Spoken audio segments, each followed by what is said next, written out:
तो आज हम बात करेंगे ध्यान पर। ध्यान के बिना लॉ ऑफ अट्रैक्शन, आकर्षण के नियम के किसी भी टूल का प्रयोग आप पूरी तरह से कभी कर ही नहीं सकते और उसका फल आप पा ही नहीं सकते। और यही गलती मैं करता रहा था लगातार 2 साल, और फिर जाके मुझे एहसास हुआ कि मैं क्या मिस कर रहा था। मैं उसको बहुत ही मैकेनिकल तरीके से कर रहा था। और लॉ ऑफ अट्रैक्शन कोई मैकेनिकल प्रोसेस है भी तो नहीं जिसे आजकल ऐसा दर्शाया जा रहा है। इसके लिए तो आपको खुद की अंतरात्मा से जुड़ना पड़ेगा, मतलब उस परम शक्ति से जुड़ना पड़ेगा जिसको आप सोर्स बोलते हैं, इनर बीइंग बोलते हैं, भगवान बोलते हैं, खुदा बोलते हैं, जीसस बोलते हैं, गॉड बोलते हैं। तो उस शक्ति से हमको जुड़ना ही पड़ेगा, और उससे जुड़ने के लिए वो मांगता है थोड़ा समय, कुछ बड़े आसान से प्रोसेस, और इस दिमाग की भागदौड़ को थोड़ा सा कम करना।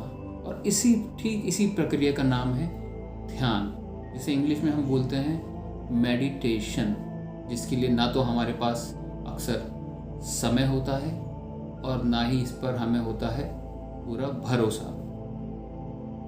मगर चाहे जो भी हो, बिना मेडिटेशन समझे लॉ ऑफ अट्रैक्शन आपके लिए कभी काम करेगा ही नहीं।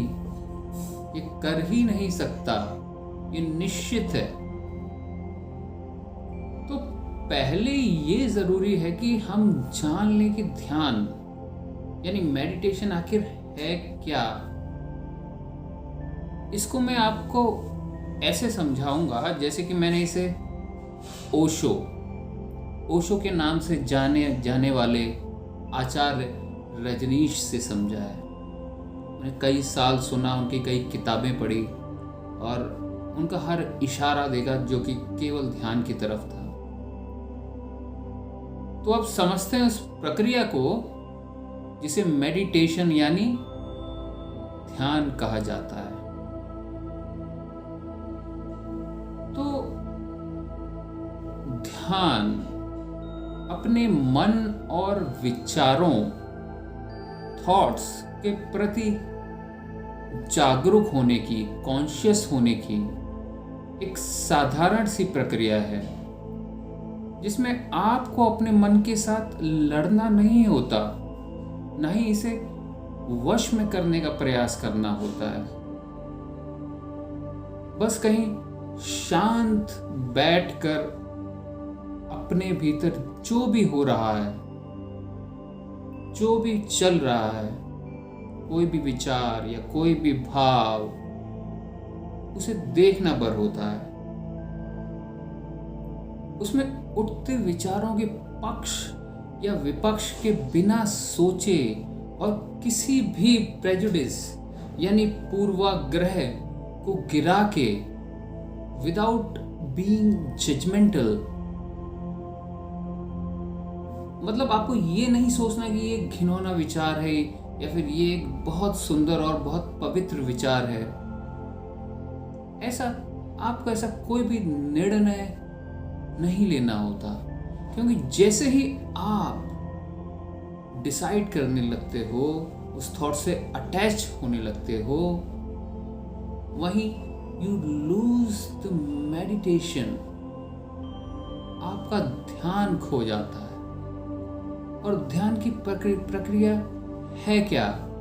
ध्यान की प्रक्रिया बस यही तो है कि आपके मन में, आपके दिमाग में जो कुछ चल रहा है, वो परत दर परत उसको साफ करते चले जाएं। जैसे कि एक झील होती है, उसकी सारी लहरें जब शांत होती हैं तो नीचे जो जिस झलक को पाने के लिए कौन कौन कहाँ किस तरह से प्रयोग कर रहा है, तो वो झलक उतनी ही आसानी से आपको मिल जाती है जब ये सारी परतें विचारों की और भावों की आप गिरा देते हैं। और आप गिराते कैसे हैं? जैसे कि मैंने कहा, जैसे ही आप किसी विचार से जुड़े नहीं कि आपका तादाद में हो गया। तो तादाद एक आध्यात्मिक हिंदी शब्द है, माने उस विचार से कोई जुड़ाव आपका हो गया, पर आप उस विचार को मित्र या शत्रु अगर बनाने लगे, उस थॉट से अगर आपने तादात्म्य कर लिया, एक रिलेशनशिप बना ली, एक संबंध स्थापित कर लिया, तब आप थॉटलेस नहीं रह पाते। You will not be in a state of mindfulness और द मेडिटेशन। आपने अक्सर सुना होगा, if you are stuck in a problem, आप किसी परिस्थिति में फंसे हुए हैं, तो till the time you are able to see the bigger picture by standing outside, you can see the solution of that. तो ऐसे ही आपको जब सारे विचार गिर जाते हैं, तो वो झील का कोना कोना, अंत, उसकी गहराई, आपको सारे समाधान, यहाँ तक कि आपके प्रश्न तक गिर जाते हैं, सब कुछ आपको साफ साफ दिखने लगता है। तो वही मन में जो भी विचार उठ रहे हैं, उसको बस रास्ते में खड़े होके एक साक्षी भाव की तरह एज अ विटनेस, बस आपको खड़े रहते हुए गाड़ियों की तरह उस विचारों को देखते रहना है कि ये विचार आया गया, ये विचार आया गया, ना कि ये अच्छा था, ये बुरा था। और ये बोलते ही वो विचार मैग्नेटिकली आपको पकड़ लेगा और उस विचार से उठेगा दूसरा विचार, तीसरा विचार, चौथा विचार। और जब आप 20 मिनट बाद उस मेडिटेशन से उठेंगे, तब आप कहेंगे ये मेडिटेशन था, यहाँ तो कुछ हुआ ही नहीं, मैं तो लगातार सोचता रहा। तो करना बस यही है कि आपको तोड़ना है तादाद, any kind of relationship. You just need to stand by as a witness on the road. बस खड़े रहिए और देखते रहिए भीतर चल क्या रहा है, क्या गुस्सा आ रहा है। आज कोई ऐसी घटना ऑफिस में घटी, किसी कलीग के साथ, किसी मैनेजर के साथ, या घर में आपकी स्पाउस के साथ, आपके पति के साथ, आपकी बीवी के साथ, या बच्चों के साथ, जिस पर आप गुस्सा आ रहा है, तो आपको गुस्सा हो नहीं जाना है। आपको ये देखना है ये गुस्सा है और ये मैं हूँ, ये गुस्सा मेरे अंदर बढ़ रहा है। और जैसे ही आप और गुस्से में वो दूरी आई, तो गुस्सा धीरे धीरे अपने आप ही गिर जाएगा, सारी चीज़ें गिर जाती हैं। तो खुश होना, दुखी होना, गुस्सा, एनिमिटी, ये सब हैं भाव, इमोशंस। और उसके बाद आते हैं विचार। तो you have to be witness of both these things। और जब आप केवल एक साक्षी की तरह, एक विटनेस की तरह वहाँ केवल खड़े रहेंगे, माने अपने कमरे में आंख बंद करके, may be in a cross leg position with the palms up, maybe looking at the third eye, which I generally follow, and obviously the thought will start coming in, and you just need to be a witness। और धीरे धीरे जब आप इतने प्रबल हो जाएंगे और सहज हो जाएंगे ये करने में, तब आपको अचानक से एक शांति घेरने लगती है। और अचानक से बीच बीच में with in the two different thoughts you will see the gaps, and the gaps will become longer and longer and longer as you go deeper and deeper and deeper into the meditation, and it will certainly happen। I was a very restless person at a point. Sometimes I got very angry or very impulsive, maybe sometimes I still do, but when I started practicing meditation, I mean, not even talking about law of attraction here. Law of attraction anyway is a byproduct of this. But I had a control on my emotion. I was able to see, okay, this is emotion, this is me. I am not getting angry. This is anger. I am seeing anger within me. Anger has not become me. Right? And the moment I see that difference, I know now I am different from the anger. And peace comes automatically। और जब आप ऐसे खड़े होकर बस दूर से देखते हैं, तो ओशो, जिनका मैं दोबारा नाम ले रहा हूँ, ओशो कहते हैं कि तब एक चमत्कार घटता है। तब धीरे धीरे एक ऐसी प्रक्रिया घटने लगती है जिसे जिसे आप होशपूर्ण होना कहते हैं। और आप जब होश से भर जाते हो, भले ही 1 मिनट के लिए,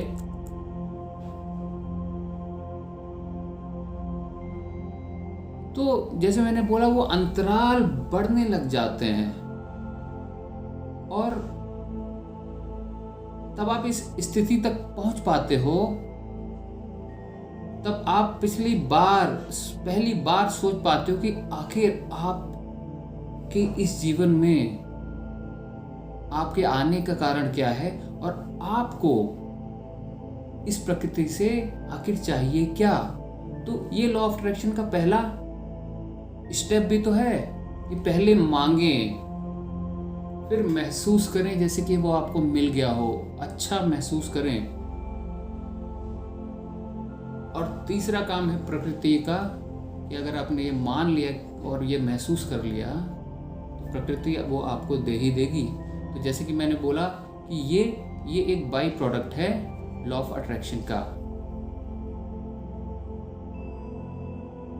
और जब आप मेडिटेशन में होते हैं तभी प्रकृति आपकी इच्छा सुन भी पाती है, क्योंकि तब आप एक मिक्स्ड थॉट नेचर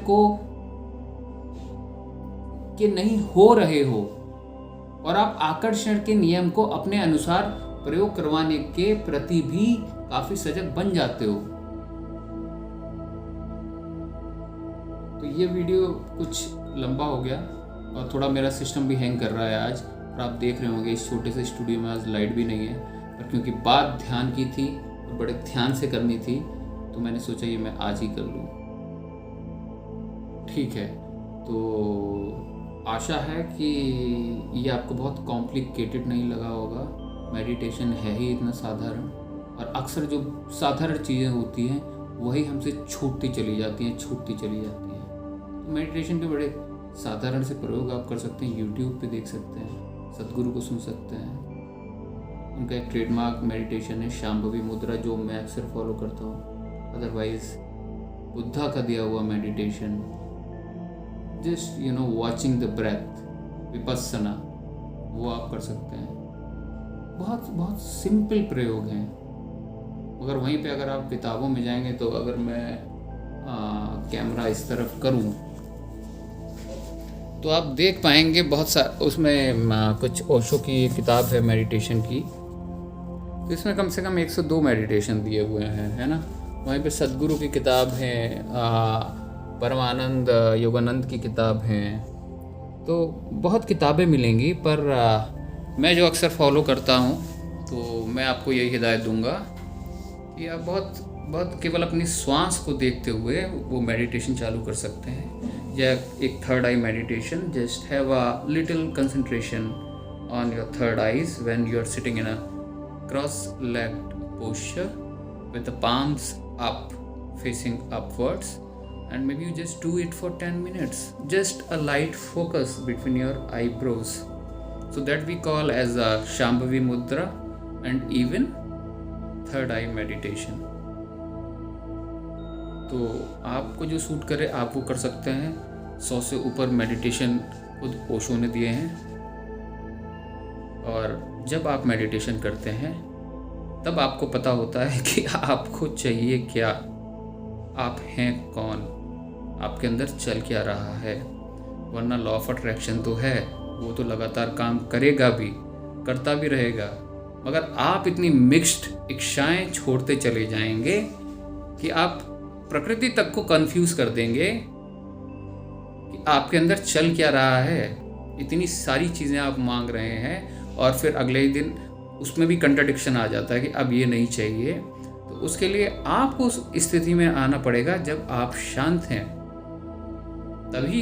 तो जैसे एक साधारण सा एग्जांपल लूँगा, अगर आप रेडियो को बार बार घुमाते रहेंगे 98 से 104, 110, 97, 98, 102, 103, 104, तो कोई भी गाना क्या आप सुन पाएंगे? आपको किसी एक फ्रीक्वेंसी पे तो रुक के रहना होगा। अगर आपको लगता है कि आपका गाना 104 पे चल रहा है तो एटलीस्ट आपको 104 पे 5 मिनट तो रुक के रहना होगा। तो 10 मिनट से मेडिटेशन की शुरुआत कीजिए, बहुत आसान है और आपकी ज़िंदगी बदल देगी। धन्यवाद। अगली वीडियो में फिर मिलेंगे।